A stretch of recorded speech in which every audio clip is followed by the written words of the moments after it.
প্রমাণ করে দিয়েছে যে এই দেশের মুকুটহীন রাজা।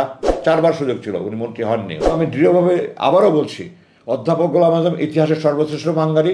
ওনার বিরুদ্ধে যা বলা হয়েছে এগুলি সব সব ভারতের দালাল, এগুলি সব ভারতের রয়ের মানে মাস্টার রোলের তারা বেতন পায়, এবং তারা তাদের যারা চাটুকার, তাদের যারা তোষামত করে, তারাই এগুলি বলেছে। খাটিকার দেশপ্রেমিক যদি বলতো, ওনার জানাজা ইতিহাসের বড় বৃহৎ জানাজা হতো না। 5-7 লাখ জানাজা হয়েছে। মানুষ যেভাবে চোখের পানি ধরে বিদায় দিয়েছে, পৃথিবীর ইতিহাসে এরকম নেই। যদি উনি অন্যায় করতেন, অপরাধ করতেন, কোনো অপরাধীর অন্যায়ের এই ধরনের জানাজা হতে পারে না। সারা পৃথিবী 4,000-এর মতো জানাজা হয়েছে, এটা হতে পারে না। আমেরিকায় 100-এর উপরে হয়েছে, সব মাক্কাতে 100-এর উপরে জানাজা হয়েছে।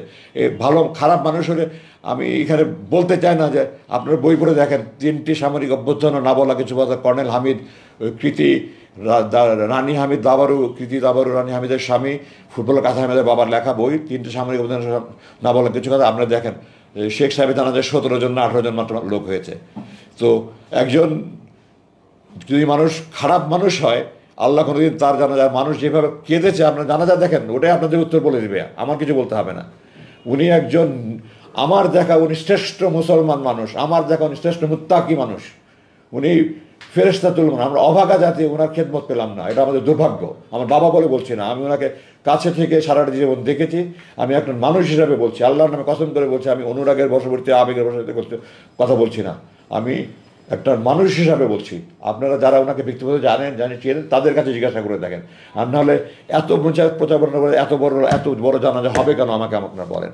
সুতরাং এটা অবান্তর ইস্যু। এখন উনি ইন্তেকাল করেছেন, এবং এই দেশের মানুষ প্রমাণ করে দিয়েছে যে এই দেশের মুকুটহীন রাজা।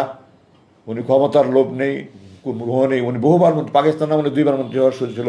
91 সালে উনি মন্ত্রী হয়ে সামরিক সমাজের সমর্থন দিতে পারতেন। উনি 2001-2002 সালে মন্ত্রী হতে পারতেন। উনি কোনোবারে মন্ত্রী হয়নি। উনি প্রতিবারই বলেছে, আমি সরকারে থাকলে সরকারের অন্যায় আমি সমালোচনা করতে পারবো না, এই জন্য আমি সরকারের অংশ হয়ে কখনো থাকতে চাই না। নাহলে ওনার 4বার সুযোগ ছিল, উনি মন্ত্রী হননি।